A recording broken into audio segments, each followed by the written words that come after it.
Good morning વિદ્યાર્થી મિત્રો, આજે આપણે યુનિટ નંબર 3 કે જેનો ગ્રામરનો ટોપિક છે હાઉ મેની અને હાઉ મચ, એના વિશે આજે આપણે શીખવાનું છે.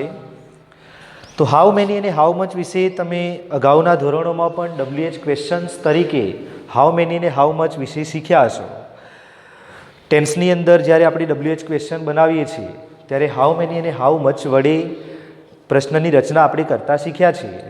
તો આજે આ ચેપ્ટરની અંદર પણ થોડુંક એના વિશે વધારે જોઈએ કે હાઉ મેની અને હાઉ મચનો ઉપયોગ શું છે અને એનો પ્રશ્ન કેવી રીતે બને છે. તો સૌ પ્રથમ જોઈશું કે હાઉ મેની અને હાઉ મચ આ બંનેનો અર્થ થશે કેટલું, કેટલી કે કેટલા. કોઈ પણ વ્યક્તિ, વસ્તુ, પ્રાણી કે પદાર્થ એની તમારી સંખ્યા જાણવી છે કે એને જથ્થો જાણવો છે, એ કેટલું છે, વ્યક્તિઓ કેટલી છે, વસ્તુ કેટલી છે એ તમારે જાણવું છે કે કોઈ વસ્તુની સંખ્યા કેટલી છે.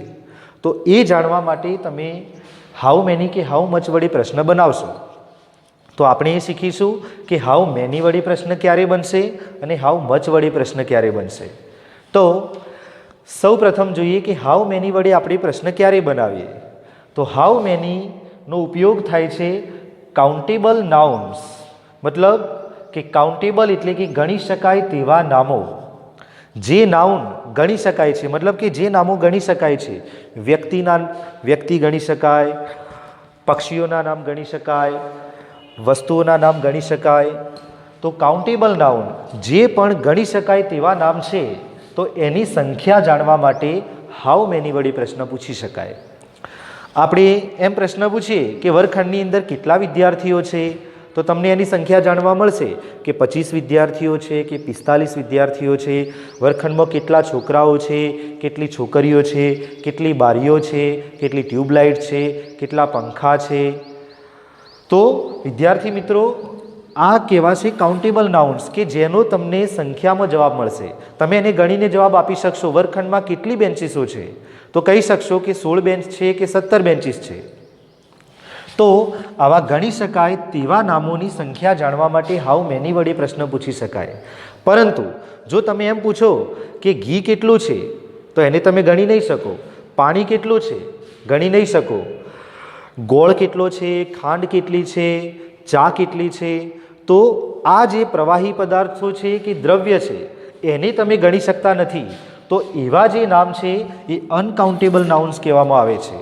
અને આ અનકાઉન્ટેબલ નાઉન્સ એટલે કે ન ગણી શકાય તેવા નામોની આપણે સંખ્યા નથી જાણવાની, પરંતુ એનો જથ્થો જાણવાનો છે. કેમ કે એની સંખ્યા જાણી જ ના શકીએ. ખાંડ કેટલી છે એમ પ્રશ્ન પૂછશો તો કોઈ ખાંડને ગણીને જવાબ નહીં આપે, એને માપીને જવાબ આપશે કે 500 ગ્રામ છે, 1 કિલોગ્રામ છે કે 2 કિલોગ્રામ છે. તો એ મિત્રો જથ્થો છે. તો આવા ન ગણી શકાય તેવા નામો એટલે કે વસ્તુ કે પદાર્થ જે છે જેને ગણી શકતા નથી તમે, એવા નાઉન્સ, એનો જથ્થો કેટલો છે એ જાણવા માટે હાઉ મચ વડે પ્રશ્ન પૂછી શકાશે. ત્યારબાદ કિંમત કે રકમ જાણવા માટે કોઈ વસ્તુની કિંમત કેટલી છે એ તમારે જાણવું છે તો પણ તમારે પ્રશ્ન હાઉ મચ વડે પૂછવાનો છે. હવે આપણે જોઈએ કે અહીંયા હું ખાલી જગ્યા લખું છું અને એની પાછળ લખીશ કે હાઉ મેની ખાલી જગ્યા Windows are there in the classroom. અહીંયા ખાલી જગ્યા પછી મેં વિન્ડોઝ શબ્દ લખ્યો છે. તો અહીંયા તમે વિચારશો કે મારે હાઉ મેની કે હાઉ મચ વડે ખાલી જગ્યા પૂરવી છે. તો આ જે નાઉન છે એ નાઉનને જોઈને તમારે ખાલી જગ્યામાં લખવાનું છે કે અહીંયા હાઉ મેની આવશે કે હાઉ મચ, અને એ ડિસાઈડ કરવાનું છે કે આ નાઉન કાઉન્ટેબલ છે કે અનકાઉન્ટેબલ. તમે વાંચો તો ખાલી જગ્યા પછી લખ્યું છે Windows are there in the classroom, મતલબ કે વર્ગખંડની અંદર ખાલી જગ્યા બારીઓ છે. તો આપણે પ્રશ્ન એમ પૂછવો છે કે વર્ગખંડમાં કેટલી બારીઓ છે. તો કેટલી બારીઓ તમે પૂછશો તો બારીઓની સંખ્યા ગણી શકાય કે નહીં? તો હા, ગણી શકાય છે. મતલબ કે આ બારીઓ જે શબ્દ છે એ કાઉન્ટેબલ નાઉન છે, અને કાઉન્ટેબલ નાઉન છે તો આપણે ખાલી જગ્યાની અંદર હાઉ મેની લખીશું.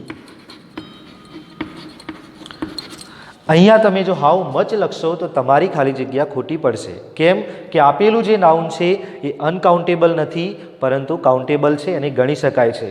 અહીંયા આપણે વિન્ડોઝની જગ્યાએ તમે સ્ટુડન્ટ્સ લખશો તો પણ સ્ટુડન્ટ્સ કાઉન્ટેબલ નાઉન છે, કેમ કે વિદ્યાર્થીઓ ગણી શકાય છે. તમે અહીંયા બોયઝ લખશો તો છોકરાઓની સંખ્યા પણ ગણી શકાય છે. વર્ગખંડમાં કેટલા છોકરાઓ છે તો એનો પણ જવાબ તમને અંકોમાં મળશે.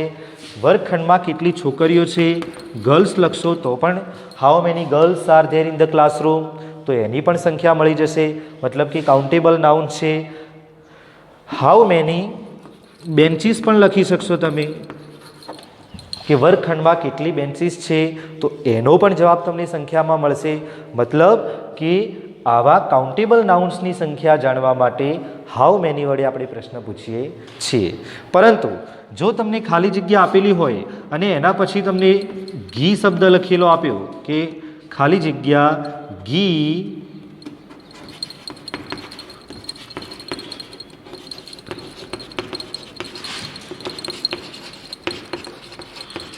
પાસ્ટ ટેન્સની ખાલી જગ્યા છે કે ગઈકાલે તમે ખાલી જગ્યા ઘી બ્રિંગ એટલે કે લાવ્યા હતા. તો અહીંયા ખાલી જગ્યામાં આપણે કેટલી વડે પ્રશ્ન પૂછવો છે અથવા કેટલું, તો ગઈકાલે તમે કેટલું ઘી લાવ્યા હતા. તો અહીંયા જે નાઉન આપ્યું છે ઘી, તો આ ઘી જે નાઉન છે કાઉન્ટેબલ છે કે અનકાઉન્ટેબલ? તો તમે વિચારો કે ઘી એ પ્રવાહી પદાર્થ છે, એની તમે સંખ્યા કહી શકશો નહીં, પરંતુ એનો તમે જથ્થો કહી શકશો. એનું વજન કરીને આપણે કહી શકીએ છીએ કે 1 કિલોગ્રામ છે કે 2 કિલોગ્રામ છે કે 500 ગ્રામ છે કે 250 ગ્રામ છે. તો આ અનકાઉન્ટેબલ નાઉન છે. એટલે અનકાઉન્ટેબલ નાઉન કેટલું છે, ઘી કેટલું લાવ્યા હતા એ જાણવું છે. તો આની તમે સંખ્યા જાણી શકશો નહીં, પરંતુ એનો જથ્થો દર્શાવી શકશો. અને જે પ્રવાહી પદાર્થનો તમે જથ્થો દર્શાવી શકો એ અનકાઉન્ટેબલ નાઉન ગણાશે.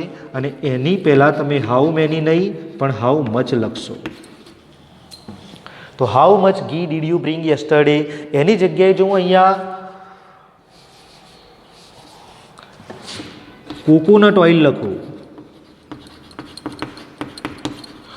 નારિયેળનું તેલ, તો એ પણ પ્રવાહી પદાર્થ થશે. તો એ પણ અનકાઉન્ટેબલ નાઉન છે, એ પણ તમે ગણી નહીં શકો. તો એના પહેલાં પણ હાઉ મચ લખાશે કે ગઈકાલે તમે કેટલું નારિયેળનું તેલ લાવ્યા હતા.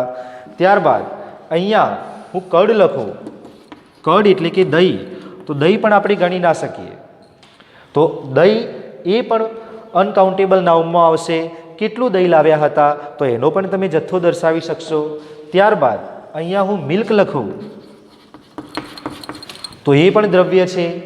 દૂધ આપણે ગણી શકતા નથી, પરંતુ એનું માપ દર્શાવી શકીએ છીએ, જથ્થો દર્શાવી શકીએ છીએ કે 1 લીટર કે 500 ગ્રામ કે 100 ગ્રામ.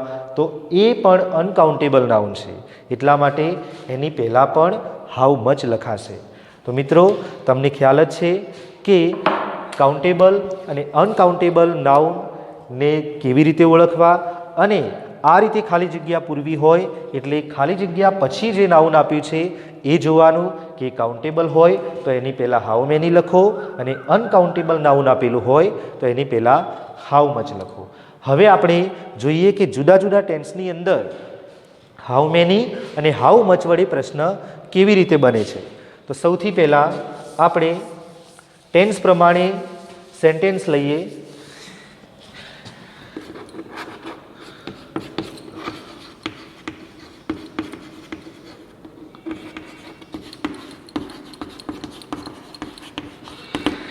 વાક્ય રચના જોઈએ તો સૌથી પહેલા આપણે લખીશું હાઉ મેની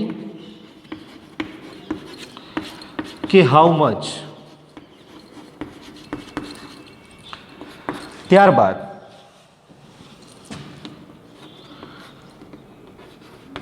નાઉન લખીશું, ત્યારબાદ ટુ બી ફોર્મ અથવા હેલ્પિંગ વર્બ.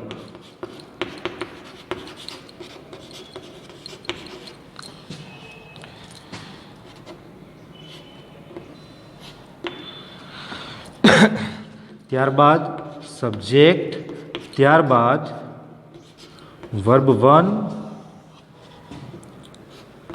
ત્યારબાદ અધર વર્ડ્સ એટલે કે અન્ય શબ્દો, અને છેલ્લે આપણે મૂકીશું પ્રશ્નાર્થ ચિહ્ન. તો અહીંયા મેં હાઉ મેની અને હાઉ મચ વડે ટેન્સનું જે સેન્ટેન્સ હોય, જુદા જુદા ટેન્સના અસેટિવ સેન્ટેન્સ કે જેમાંથી આપણે હાઉ મેની કે હાઉ મચ વડે પ્રશ્ન બનાવવો છે, તો કેવી રીતે બનાવી શકીએ એની સેન્ટેન્સ પેટર્ન મેં અહીંયા આપી છે. સૌ પ્રથમ હાઉ મેની કે હાઉ મચ લખીશું, ત્યારબાદ નાઉન લખીશું, જે કાઉન્ટેબલ કે અનકાઉન્ટેબલ નાઉન આપ્યું હશે અસેટિવ સેન્ટેન્સમાં એ લખીશું. ત્યારબાદ જો અસેટિવ સેન્ટેન્સમાં ટુ બીનું રૂપ આપ્યું હોય, એમ, ઇઝ કે આર, અથવા વોઝ કે વેર, શેલ બી કે વિલ બી, તો એ ટુ બીનું રૂપ લખીશું. અને જો ટુ બીનું રૂપ ના આપ્યું હોય અને ક્રિયાપદ આપેલું હોય સેન્ટેન્સની અંદર, ગોઝ, પ્લેઝ, ડાન્સ, તો ક્રિયાપદ આપ્યું હોય તો આપણે ટેન્સનું ઇન્ટેરોગેટિવ કરવા માટે હેલ્પિંગ વર્બનો ઉપયોગ કરીએ છીએ. જેમ કે પ્રેઝન્ટ ટેન્સ હોય તો ડુ કે ડઝ, પાસ્ટ ટેન્સ હોય તો ડીડ, ફ્યુચર ટેન્સ હોય તો શેલ કે વિલ, એ પ્રમાણે. ત્યારબાદ કર્તા લખીશું, ત્યારબાદ વર્બ વન એટલે કે મૂળ ક્રિયાપદ. આ એક પ્રકારનું WH ક્વેશ્ચન છે, એટલે ઇન્ટ્રોગેટિવ કરતી વખતે ક્રિયાપદનું મૂળ રૂપ જ આવશે, અને ત્યારબાદ જે અન્ય શબ્દો છે એ લખીશું, અને છેલ્લે પ્રશ્નાર્થ ચિહ્ન મૂકીશું. તો અહીંયા હું એક સેન્ટેન્સ લખીશ અને એના ઉપરથી આપણે બનાવીએ વાક્ય.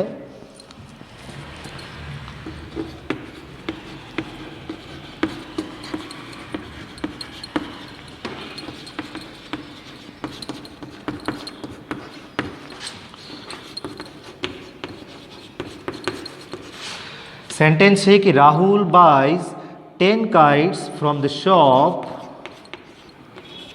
every day. તો આ સેન્ટેન્સ તમે જોઈ શકો છો કે Rahul bias 10 kites from the shop every day. કયા ટેન્સનું વાક્ય છે?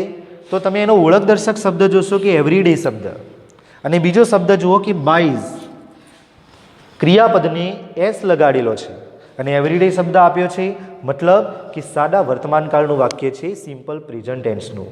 તો સિમ્પલ પ્રેઝન્ટ ટેન્સમાં હાઉ મેની કે હાઉ મચ વડે આપણે ક્વેશ્ચન બનાવો છે, તો કેવી રીતે બનાવશું?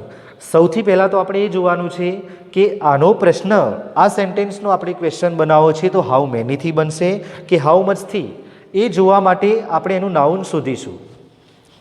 વાક્યનું ટ્રાન્સલેશન કરીએ કે Rahul bias 10 kites from the shop every day, એટલે કે રાહુલ દરરોજ ફ્રોમ ધ શોપ એટલે કે દુકાનમાંથી, 10 kites એટલે કે 10 પતંગો, અને બાયઝ એટલે કે ખરીદે છે. તો રાહુલ દરરોજ દુકાનમાંથી 10 પતંગો ખરીદે છે.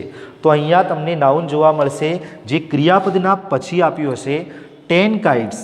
ઓબ્જેક્ટ જે છે, જે વર્બ પછી આવે છે, એ ઓબ્જેક્ટની અંદર નાઉન હોય છે, અને એ ઓબ્જેક્ટમાં જે નાઉન આપી છે કાઇટ્સ, પતંગો. હવે એ કાઇટ્સને તમે કેટલી પતંગો એમ પ્રશ્ન પૂછશો, કેટલી પતંગો, તો તમને સંખ્યા જાણવા મળશે કે 10 કાઇટ્સ. તો અહીંયા વાક્યમાં જે કાઇટ્સ શબ્દ છે એ નાઉન છે, અને એ કાઇટ્સ શબ્દ એક કાઉન્ટેબલ નાઉન છે. કેમ કે એની સંખ્યા આપેલી છે આગળ કે 10 પતંગો. તો અહીંયા કાઉન્ટેબલ નાઉન હોવાથી આનો ક્વેશ્ચન આપણે હાઉ મેની વડે બનાવીશું. તો સૌ પ્રથમ વાક્ય રચના પ્રમાણે આપણે હાઉ મેની લખીશું. હાઉ મેની, ત્યારબાદ નાઉન લખો. તો કાઉન્ટેબલ નાઉન કયું છે? કાઇટ્સ. તો હાઉ મેની કાઇટ્સ. ત્યારબાદ આપણે ટુ બી ફોર્મ કે હેલ્પિંગ વર્બ લખીશું. તો આ જે સેન્ટેન્સ છે એ સિમ્પલ પ્રેઝન્ટ ટેન્સનું વાક્ય છે કે જેમાં ક્રિયાપદ આપેલું છે, અર્થાત ટુ બીનું રૂપ આ વાક્યમાં આપેલું નથી. તો જો ક્રિયાપદ આપેલું હોય તો આપણે એનું હેલ્પિંગ વર્બ લખી અને વાક્યને ઇન્ટ્રોગેટિવ કરશું.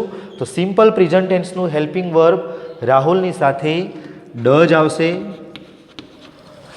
ડઝ. ત્યારબાદ રાહુલ, સબ્જેક્ટ લખીશું તો રાહુલ. ત્યારબાદ વર્બ વન એટલે કે ક્રિયાપદ જે આપ્યું છે કે જેને એસ પ્રત્યે લગાડ્યો છે, તો એસ નીકાળીશું અને વર્બ વન બનાવશું એટલે બાય થશે, રાહુલ બાય. ત્યારબાદ અન્ય શબ્દો લખીશું. તો અન્ય શબ્દો જે છે ફ્રોમ ધ શોપ યસ્ટરડે.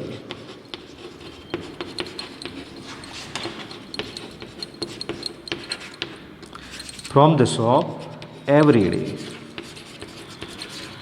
છેલ્લે પ્રશ્નાર્થ ચિહ્ન. હવે તમે અહીંયા જુઓ કે જ્યારે હાઉ મેનીથી પ્રશ્ન બન્યો કે how many kites does Rahul buy from the shop every day. Rahul દરરોજ દુકાનમાંથી કેટલી પતંગો ખરીદે છે?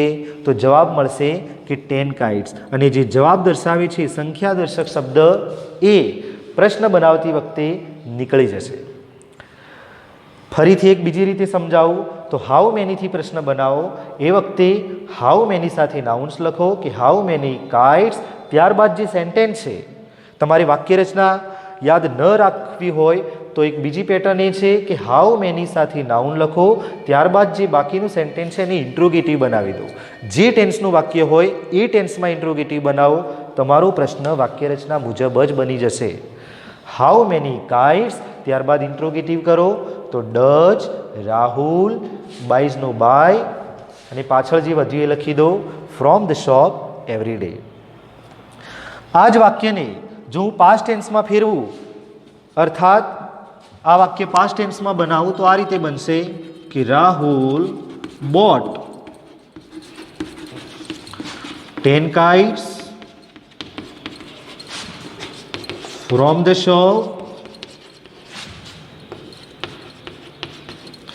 એવરી ડેની જગ્યાએ યસ્ટરડે. એ જ પ્રશ્ન પાસ્ટ ટેન્સમાં બનાવે છે તો ડિફરન્સ શું થશે? અહીંયા ક્રિયાપદનું વર્બ ટુ આપ્યું છે, અહીંયા યસ્ટરડે આપ્યું છે. એના ઉપરથી આપણે ઓળખી શકશું કે આ વાક્ય પાસ્ટ ટેન્સમાં છે. હવે આ જ રીતે પ્રશ્ન બનાવશો તો હાઉ મેની કાઇટ્સ, ત્યારબાદ આપણે પ્રેઝન્ટ ટેન્સમાં હેલ્પિંગ વર્બ તરીકે ડઝ લખ્યું તો અહીંયા પાસ્ટ ટેન્સમાં ડીડ લખીશું. Did Rahul buy from the shop, પાછળ જે પણ અન્ય શબ્દો વધ્યા છે એ આપણે લખી દઈશું. અહીંયા એવરી ડે છે તો પાસ્ટ ટેન્સની અંદર yesterday. How many kites did Rahul buy from the shop yesterday? રાહુલે ગઈકાલે દુકાનમાંથી કેટલી પતંગો ખરીદી? તમે જોઈ શકો છો કે હાઉ મેનીનો પ્રશ્ન બંને ટેન્સમાં એક જ સમાન દેખાય છે, ફક્ત અને ફક્ત હેલ્પિંગ વર્બ જ બદલાયું છે. મતલબ કે જો પ્રેઝન્ટ ટેન્સનું ક્રિયાપદ હોય તો તમે ડુ કે ડઝ લખો, પાસ્ટ ટેન્સનું ક્રિયાપદ હોય તો ત્યાં ડીડ લખો. હવે જો કદાચ અહીંયા તમને ફ્યુચર ટેન્સનું વર્બ આપ્યું હોય કે બાઈઝની જગ્યાએ વિલ બાય અને અહીંયા એવરી ડેની જગ્યાએ તમને ટુમોરો આપ્યું હોય તો આ સેન્ટેન્સ તમારું ફ્યુચર ટેન્સમાં ગણાશે કે Rahul will buy 10 kites from the shop tomorrow. Rahul આવતીકાલે દુકાનમાંથી 10 પતંગો ખરીદશે. પ્રશ્ન બનાવો છે કે રાહુલ આવતીકાલે દુકાનમાંથી કેટલી પતંગો ખરીદશે? તો પ્રશ્ન તમારો એ જ રીતે રહેશે, ફક્ત અને ફક્ત હેલ્પિંગ વર્બ તમારું બદલાશે, વિલ આગળ આવી જશે. How many kites will Rahul buy from the shop tomorrow? પ્રશ્નમાં કોઈ જ ફેરફાર નથી, ફક્ત અને ફક્ત ઇન્ટ્રોગેટિવ પેટર્ન પ્રમાણે તમારું વિલ આગળ આવશે. પ્રેઝન્ટ ટેન્સમાં ડઝ લખાશે અથવા ડુ લખાશે, ત્યાં જ પાસ્ટ ટેન્સમાં ડીડ લખાશે અને ફ્યુચર ટેન્સમાં એ જ જગ્યાએ આપણે વિલ લખીશું. જો આ વાક્ય કદાચ પ્રેઝન્ટ કન્ટિન્યુઅસ ટેન્સમાં આપ્યું હોય કે Rahul is buying 10 kites from the shop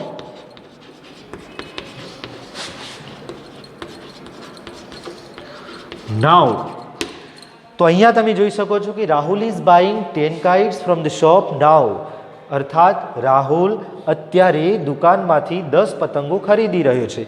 આપણે પ્રશ્ન કરવો છે કે રાહુલ અત્યારે દુકાનમાંથી કેટલી પતંગો ખરીદી રહ્યો છે? તો આન્સર 10 મળશે કે 10 પતંગો. તો આ જ રીતે પ્રશ્ન બનાવીશું. સૌ પ્રથમ આપણે લખીશું કે હાઉ મેની, ત્યારબાદ noun kites. How many kites લખ્યા પછી વાક્યને પ્રશ્નાર્થ બનાવી દો. એટલે અહીંયા ટુ બીનું રૂપ આપ્યું છે જે આગળ આવી જશે ઇન્ટ્રોગેટિવ કરતી વખતે. તો ઇઝ પછી રાહુલ બાઇંગ, હા હવે પ્રેઝન્ટ કન્ટિન્યુઅસ અને પ્રેઝન્ટ પાસ્ટ કન્ટિન્યુઅસ આ બંને ટેન્સની વાક્ય રચનામાં થોડો ફરક પડશે. એ વખતે તમારે વર્બ વન નહીં લખાય, ફક્ત અહીંયા હું વર્બ લખીશ. કેમ કે ટેન્સ પ્રમાણેનું ક્રિયાપદ આવશે, એટલે અહીંયા આઈએનજી વાળું ક્રિયાપદ એમનું એમ રહેશે. એને તમે વર્બ વન કરી શકશો નહીં, કેમ કે ચાલુ વર્તમાનકાળ છે. તો is Rahul buying from the shop now, અર્થાત કે રાહુલ દુકાનમાંથી અત્યારે કેટલી પતંગો ખરીદી રહ્યો છે. જો આ જ વાક્યને હું પાસ્ટ કન્ટિન્યુઅસ ટેન્સમાં બનાવીશ તો અહીંયા ફક્ત ટુ બીનું રૂપ બદલાશે કે Rahul was buying 10 kites from the shop નાઉની જગ્યાએ અહીંયા ધેન થશે. એનો અર્થ એ થશે કે ત્યારે રાહુલ દુકાનમાંથી કેટલી પતંગો ખરીદી રહ્યો હતો. તો જવાબ તો એ જ આવશે કે 10 પતંગો. પ્રશ્ન પણ એ જ રીતે રહેશે, અહીંયા ટુ બીનું રૂપ બદલાશે. હાઉ મેની કાઇટ્સ, અહીંયા વોઝ આપ્યું છે તો વોઝ આગળ આવી જશે, ઇજની જગ્યાએ હું વોઝ લખીશ. Was Rahul buying from the shop નાવની જગ્યાએ અહીંયા ધેન લખીશું આપણે. તો પ્રશ્ન બનશે કે how many kites was Rahul buying from the shop then. તો વિદ્યાર્થી મિત્રો અહીંયા એક જ સેન્ટેન્સને આપણે 5 ટેન્સમાં ફેરવી અને એનો હાઉ મેની વડે પ્રશ્ન કેવી રીતે બન્યો એ આપણે શીખ્યા. તો આ રીતે તમે કાઉન્ટેબલ નાઉન્સ દર્શાવતા કોઈ પણ સેન્ટેન્સ હોય એને દરેક ટેન્સની અંદર હાઉ મેની વડે એનો ક્વેશ્ચન કેવી રીતે બનાવવો એની તમે પ્રેક્ટિસ કરજો. અને હવે આપણે જોઈએ છીએ કે હાઉ મચ એટલે કે અનકાઉન્ટેબલ નાઉન આપ્યું હોય તો એનો પ્રશ્ન કેવી રીતે બનશે એ હવે આપણે શીખીશું. વિદ્યાર્થી મિત્રો, હાઉ મેની વડે પ્રશ્ન બનાવતો આપણે શીખી ગયા. હવે આપણે જોઈશું કે હાઉ મચ વડે પ્રશ્ન કેવી રીતે બને છે. તો તમને એ તો ખ્યાલ જ છે કે હાઉ મેની અને હાઉ મચ બંનેની વાક્ય રચના એક જ પ્રકારની છે, પરંતુ આપણે ફક્ત કાઉન્ટેબલ નાઉન્સને અને અનકાઉન્ટેબલ નાઉન્સને ધ્યાનમાં રાખી અને હાઉ મેની કે હાઉ મચ મૂકવાનું છે. અહીંયા મેં એક્ઝામ્પલ્સ લખેલા છે. તો સૌ પ્રથમ જોઈએ કે the sack contains 20 kg of wheat, અર્થાત ધ સેક એટલે કે કોથળો, થેલો, કન્ટેન્સ એટલે કે ક્ષમતા ધરાવે છે 20 કિલોગ્રામ ઓફ વીટ, વીટ એટલે કે ઘઉં, 20 કિલોગ્રામ ઘઉંની ક્ષમતા ધરાવે છે. આ થેલો 20 કિલોગ્રામ ઘઉંની ક્ષમતા ધરાવે છે, મતલબ કે એ થેલામાં 20 કિલોગ્રામ ઘઉં સમાઈ શકે એમ છે. હવે આપણે પ્રશ્ન એમ કરવો છે કે આ થેલો કેટલી ક્ષમતા ધરાવે છે, ઘઉંની કેટલી ક્ષમતા ધરાવે છે. તો આન્સર મળશે કે 20 કિલોગ્રામ ઓફ. તો આ જે 20 કિલોગ્રામ છે એ જથ્થો છે અને જે ઘઉં છે એ અનકાઉન્ટેબલ નાઉન છે, અર્થાત કે ઘઉંને તમે ગણી શકશો નહીં પરંતુ એનો જથ્થો દર્શાવી શકશો.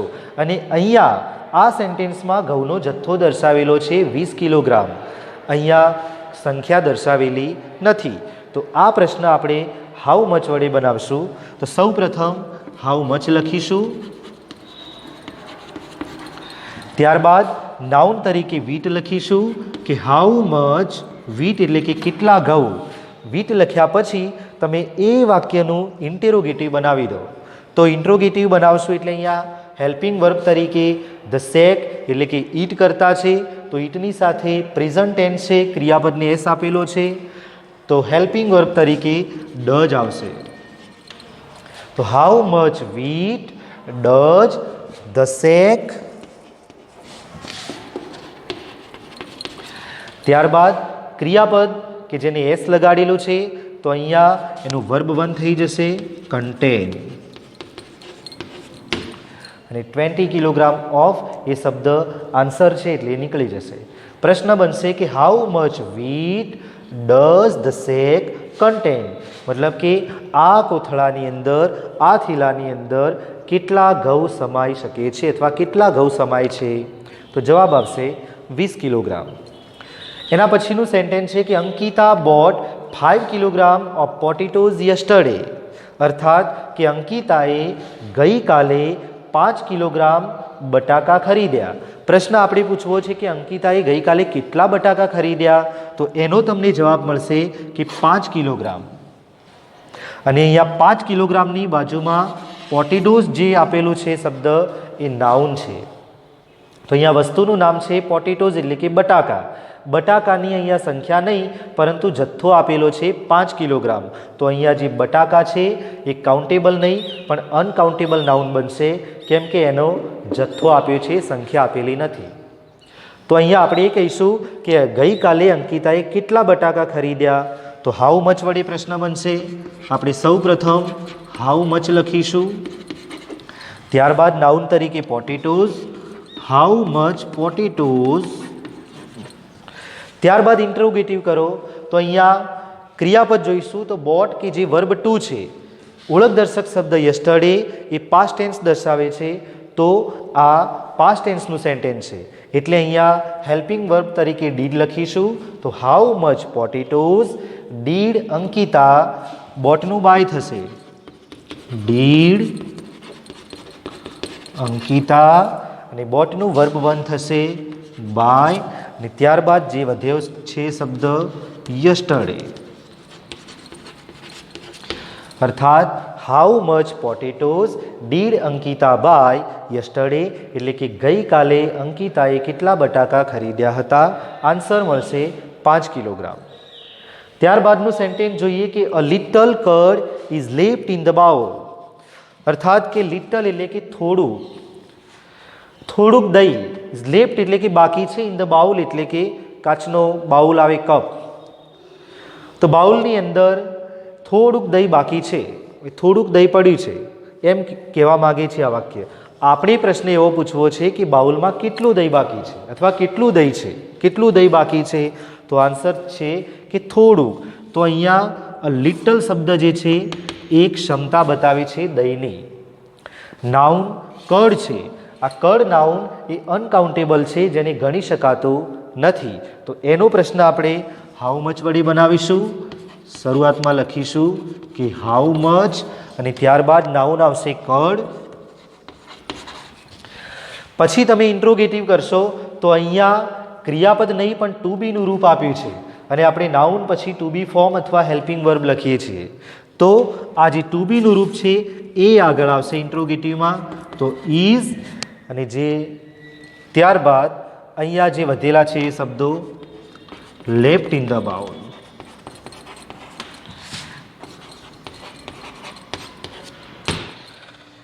How much curd is left in the bowl, બાઉલમાં કેટલું દહીં બાકી છે, તો આન્સર મળશે કે થોડુંક દહીં બાકી છે, અ લિટલ કર્ડ. ત્યારબાદ સેન્ટેન્સ જોઈએ કે Kavita spend 5000 rupees in the market last month. એટલે કે કવિતાએ ગયા મહિને ઇન ધ માર્કેટ એટલે બજારમાં 5000 રૂપિયાનો સ્પેન્ટ એટલે કે ખર્ચ કર્યો. કવિતાએ ગયા મહિને બજારમાં 5000 રૂપિયા વાપર્યા, ખર્ચ કર્યો. તો પ્રશ્ન આપણે પૂછવો છે કે ગયા મહિને કવિતાએ બજારમાં કેટલા રૂપિયાનો ખર્ચ કર્યો, તો તમને જવાબ મળશે કે 5000 રૂપિયા. હવે તમને એ પણ ખબર છે કે રૂપિયા તમે ગણી શકો છો, પરંતુ તમારે જ્યારે રકમ જાણવી છે, તો રકમ જાણવી હોય કે કોઈ વસ્તુની કિંમત જાણવી હોય, તો એના માટે આપણે હાઉ મચ વડે પ્રશ્ન બનાવવાનો છે. તો અહીંયા રકમ આપેલી છે 5000, પણ રકમ જાણવા માટેનો પ્રશ્ન આપણે હાઉ મચથી બનાવવાનો છે. તો આ પ્રશ્ન હાઉ મચથી બનાવીશું. તો હાઉ મચ લખ્યા પછી તમે જોઈ શકો છો કે અહીંયા નાઉન એ સિમ્બોલ તરીકે દર્શાવેલું છે રૂપિયા. તો આપણે સિમ્બોલ નહીં પરંતુ હાઉ મચની સાથે એનું સ્પેલિંગ લખીશું કે રૂપીઝ. કેટલાક સેન્ટેન્સ એવા હોય છે જેમ કે આ રૂપિયા, કે જેમાં રૂપીઝ શબ્દ લખેલો ના હોય, પરંતુ આપણને ખબર છે કે આ રૂપિયા દર્શાવ્યા છે, તો નાઉન તરીકે રૂપીઝનો સ્પેલિંગ તમે લખી શકશો. How much rupees. ત્યારબાદ આપણે એને ઇન્ટ્રોગેટિવ કરીશું. તો પાસ્ટ ટેન્સનું વર્બ છે એટલે આગળ ડીડ આવશે. તો હાઉ મચ રૂપીઝ ડીડ કવિતા, અને સ્પેન્ટનું વર્બ વન થશે સ્પેન્ટ. તો how much rupees did Kavita spend, અને ત્યારબાદ જે અન્ય શબ્દો છે in the market last month. પ્રશ્ન થશે કે ગયા મહિને કવિતાએ બજારમાં કેટલા રૂપિયાનો ખર્ચ કર્યો? જવાબ મળશે 5,000 રૂપિયા. ત્યારબાદ સેન્ટેન્સ છે કે we sell buy 2 litre of milk tomorrow. આપણે આવતીકાલે 2 લીટર દૂધ ખરીદશું. ફ્યુચર ટેન્સનું સેન્ટેન્સ છે કે આપણે આવતીકાલે 2 લીટર દૂધ ખરીદશું. તો પ્રશ્ન કરવો છે કે આપણે આવતીકાલે કેટલું દૂધ ખરીદશું? જવાબ મળશે કે 2 લીટર. તો આ પ્રશ્ન તમે જુઓ કે નાઉન આપ્યું છે મિલ્ક, દૂધ, કે જેને ગણી શકાતું નથી, એનો જથ્થો દર્શાવેલો છે 2 લીટર ઓફ. તો અહીંયા દૂધ એ અનકાઉન્ટેબલ નાઉન છે અને એનો જથ્થો દર્શાવેલો છે, એટલા માટે એનો પ્રશ્ન હાઉ મચથી બનાવીશું. તો હાઉ મચ, ત્યારબાદ નાઉન તરીકે મિલ્ક લખીશું. તો હાઉ મચ મિલ્ક અને પછી ઇન્ટ્રોગેટિવ કરીએ તો ફ્યુચર ટેન્સ છે એટલે હેલ્પિંગ વર્બ સેલ આગળ આવી જશે. તો સેલ વી બાય, સેલ પછી કર્તા પછી ક્રિયાપદ. તો સેલ વી બાય અને અન્ય શબ્દોમાં આપણે લખીશું ટુમોરો. પ્રશ્ન થશે કે આવતીકાલે આપણે કેટલું દૂધ ખરીદશું? તો આન્સર મળશે કે આવતીકાલે આપણે 2 લીટર દૂધ ખરીદશું. તો વિદ્યાર્થી મિત્રો, અહીંયા આપણે હાઉ મેની અને હાઉ મચનો ઉપયોગ શું થાય, હાઉ મની અને હાઉ મચ વડે પ્રશ્ન આપણે ક્યારે બનાવી શકીએ એના એક્ઝામ્પલ શીખ્યા અને દરેક ટેન્સમાં હાઉ મેની કે હાઉ મચનો ઉપયોગ કેવી રીતે થાય છે એ પણ શીખ્યા. તો અહીંયા હાઉ મેની અને હાઉ મચથી થતા પ્રશ્નો એ સમજ્યા પછી તમે તમારી આસ્થા ગ્રામર બુકની અંદર એક્સરસાઇઝ આપેલી છે એના વાક્યોનું આના આધારે જાતે સોલ્યુશન કરજો. Thank you.